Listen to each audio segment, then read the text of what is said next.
Hola y buenos días. Welcome to la clase de español.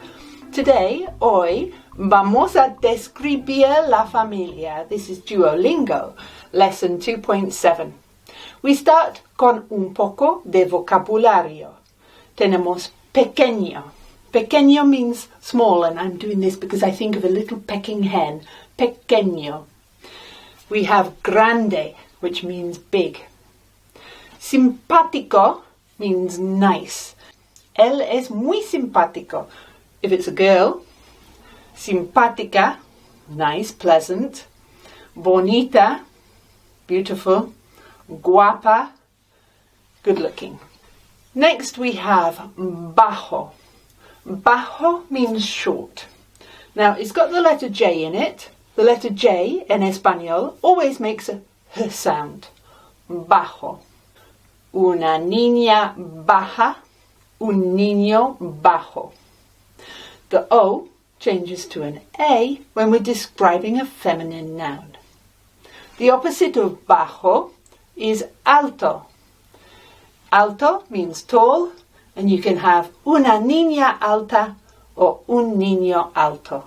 Finalmente, we have joven. Joven means young. There's that J making a H sound, and because it ends in an N, it's joven whether it's a female or a male noun. Now I'd like to add the word muy. Muy means very. So somebody who's very nice es muy simpático. Somebody who's very tall es muy alto. Somebody who's very short es muy bajo. Somebody who's very good looking es muy guapo. O muy guapa. Hablamos de las personas. We have el esposo. That means the husband. Another word for husband is marido. How easy is that to remember? Because it's like married. Mi esposo, mi marido. If we're talking about a woman, mi esposa. Or mi mujer. Now mujer also means woman. So it means woman or wife. Mi mujer. The next one is abuelo or abuela, my granddad, my grandma. You might talk about mi nieto or mi nieta. We're pulling everything together. My grandson, my granddaughter. Mi nieta es muy inteligente, es muy joven y es muy guapa. We also might talk about las mascotas. Mascotas, they're not your mascots, they're your pets. ¿Tienes una mascota? Do you have a pet? It could be un perro or un gato or maybe something else. If you have another type of mascota, tell me about it in the comments.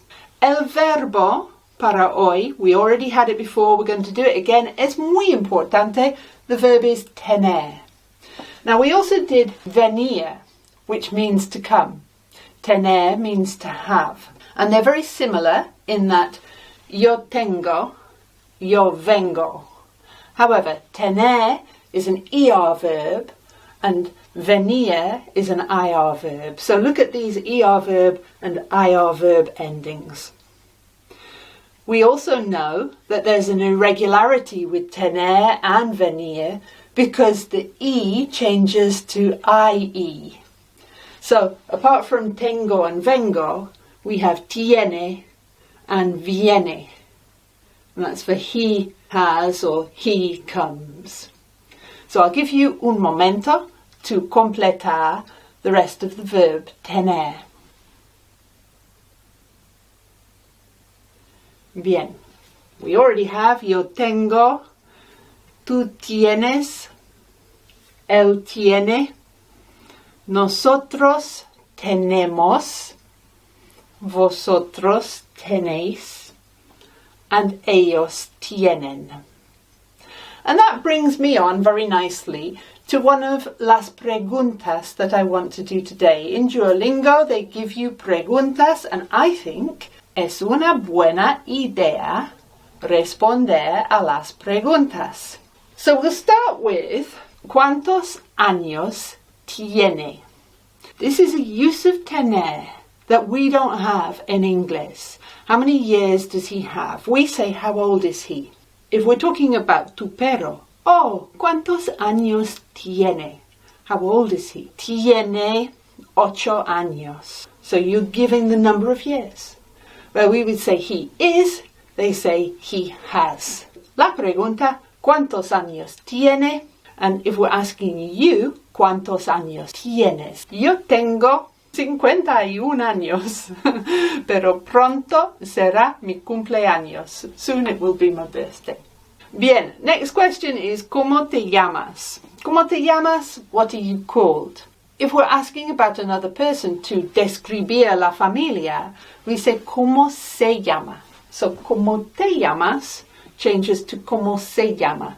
And we will do a reflexive verb soon. If you want to look up reflexive verbs, why not have a look at the Language Tutor Reflexive Verbs? Great videos. So, ¿cómo se llama? Oh, se llama Freddy. ¿Y cuántos años tiene? Tiene 8 años. Es muy simpático.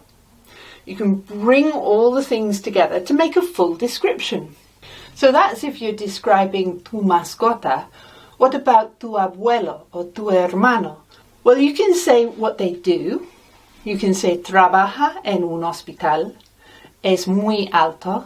Es muy simpático. Es guapo. Tiene una familia pequeña. Vive en Oxford. Es de Inglaterra. Es inglés. Bring everything together. You get a simple question like ¿cómo se llama? Se llama Julian. But then you can expand and give far more información para practicar el español. Finalmente, hoy quiero escribir mi diario. So my question for my diary today is ¿qué hiciste cuando te despertaste hoy? Okay, it's a mouthful. ¿Qué hiciste? What did you do? Cuando te despertaste. When you woke up. Hoy, today. Hoy me desperté y bajé, I went down, para hacer una taza de té. Subí y escuché una meditación en YouTube. Después bajé y bebí mi taza de té. Salí a mi jardín para mirar mis plantas y luego volví a mi casa para comer el desayuno. Hago la misma cosa cada día. I do the same thing every day. I would like you to answer la pregunta ¿cómo se llama tu hermano? In the comments. Now, develop your answer. Tell me if you don't have a brother. Tell me about somebody else. If you do have a brother, tell me where he lives, what his name is, what he looks like. Es alto, es simpático, es guapo. Can I have his número de teléfono? I'm just joking. You can lie. You don't need to put personal details on the internet. Y nos vemos muy pronto para la próxima clase. Adiós, amigos.